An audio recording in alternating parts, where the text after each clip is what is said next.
नमस्कार, आपली न्यूज या बुलेटिनमध्ये तुमचं सहर्ष स्वागत आहे। पालघर जिल्ह्यात सुरू असलेल्या मुसळधार पावसाने अनेक कुटुंबांचे जनजीवन विस्कळीत झाले आहे। आज आम्ही पोहोचलो आहोत पास्थल बाणगंगा येथे, जिथे शेतकरी अर्जुन सोमण यांच्या घरात पावसाचे पाणी घुसल्याने मोठे नुकसान झाले आहे। घरात साठवून ठेवलेले तब्बल 250 किलो तांदूळ पाण्यात वाहून गेले आहेत। शेतासाठी आणलेले रासायनिक खतांच्या 2 गोण्या पाण्यात भिजून पूर्णपणे विरघळल्या आहेत। एवढेच नाही तर घरातील कोंबड्याही पाण्याच्या प्रवाहात वाहून गेल्या असून त्यांच्या कुटुंबावर मोठे आर्थिक संकट ओढवले आहे। अर्जुन सोमण सांगतात की रात्रभर पाणी घरात आणखी शिरू नये म्हणून संपूर्ण कुटुंबाला रात्र जागून काढावे लागले। आज त्यांच्या कुटुंबासमोर अन्नाचा प्रश्न निर्माण झाला असून उपासमारीची वेळ आली असल्याचे ते सांगतात। या घटनेबाबत त्यांनी गंभीर आरोपही केले आहेत। त्यांच्या म्हणण्यानुसार व्हिडिओमध्ये दिसत असलेली जागा विकल्यानंतर त्या ठिकाणी मोठ्या प्रमाणात भराव टाकण्यात आला।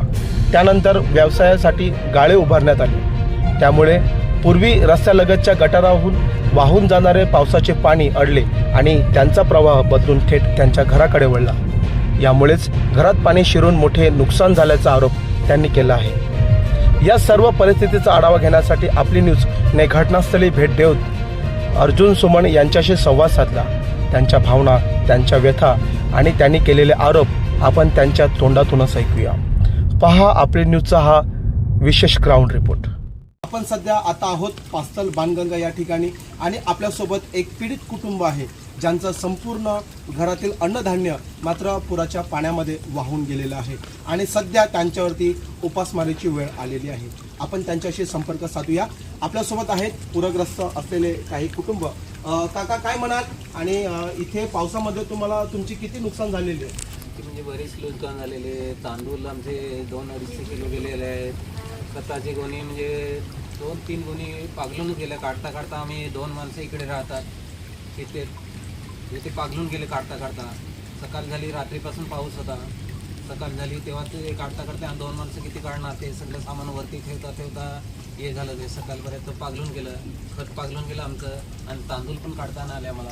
एकंदरीत किती तांदूळ पाण्यात? तांदूळ 250-300 किलो गेले असतील आणि खत म्हणजे 2-3 म्हणजे 50चे 2-2.5-3 गोणी गेले, पागलूनच गेले ते। त्यातल्या 2 गोणी आम्ही काढल्या दोघांनी, पण 3 गोणी आमच्या कशात पागलून म्हणजे संपूर्ण खत हे पाण्याने भिजले म्हणजे पाण्याने भिजल्यानंतर वितळून जाते। मग मला एक सांगा, रात्री जो पाणी तुमच्या घरामध्ये घुसला होता त्यानंतर तुम्ही रात्रभर झोपलेले आहात की जागे आहात? ते पलंगावरच आमचे पलंग पण लावलेले आहेत, तसे वरती आम्ही पलंग सामान काढून नाही जसं तसं बसवून ठेवलं। पाण्यामध्ये गेल्यानंतर नक्कीच कुठेतरी वेदना, कुठेतरी अश्रू, कुठेतरी मनामध्ये निराशा मात्र नक्कीच आहे आणि अशांत मध्येच या ठिकाणी आपल्याला मदतीची गरज आहे। मग काय म्हणाल, रात्रभर जेवलेले आहेत की नाही? आता दुपारची वेळ झालेली आहे, मग दुपारचं जेवण वगैरे झालेलं आहे की नाही? रात्रभर कुठे, रात्रभरपासून कुठे जेवायला काय नाही आहेत। आता चुली वगैरे तर पूर्ण पाण्याखालती गेलेले आहेत।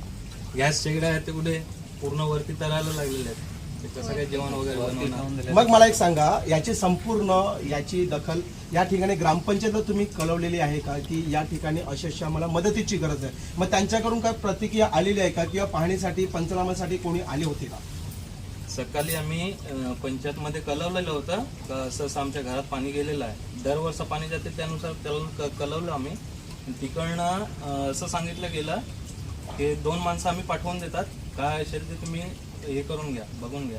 ते लोक येऊन लांबूनच फोटो काढून निघून गेले। म्हणजे अजून तुम्हाला मदत या ठिकाणी भेटलेली नाही? नाही मदत काय नाही। प्रत्येक वर्षी हा पाणी, पुराचं पाणी तुमच्या घरामध्ये येतं? हो, दरवर्षी येते।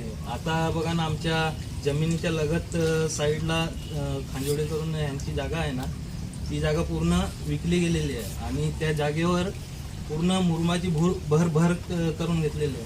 त्याच्यामुळे हे पाणी ह्या साईडला आमच्या शेतातनं सर्व फिरते आणि ते पंचायतने परमिशन त्यांना म्हणजे गटार विकली जमीन, ती परमिशन पंचायतने त्यांना दिलं असेल ना, का ते गटार मोठी करून ना त्याने बांधायला पाहिजे। ते या लोकांनी म्हणजे जागा घेतली, त्यांनी गटारी लहान लहान बांधल्या आणि त्याच्यावरच ते पाणी तिकडने पास नाही होत आणि ते सगळं पाणी इकडने आमच्या इकडने येते।